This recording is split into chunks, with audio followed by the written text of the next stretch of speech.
So guys, here's how you can find your 2025 YouTube recap. I know most of you are looking for it. This is mine over here, and it's very easy for me to locate. I am number one on my top channels. Yes, I watch my channel a lot, as you can see. Okay, so just follow the steps on this video to get yours.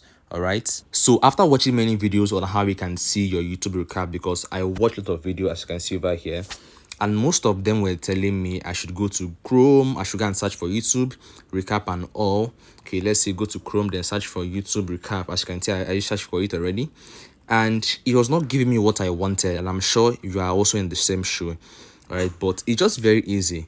Go back to your YouTube. You don't even need to go to another app. When you're here on YouTube, you should click on this, your icon over here. Yes, your profile, click on it, and voila, your 2025 recap is here. Tap on it, as you can see, this is me, and you can now watch it and probably screenshot and make a post about it. Yes, so if this worked for you, don't forget to tap your screen, that gives you a thumbs up, and also follow me for more tech, for more videos like this. Okay, so I'll see you guys on the other side.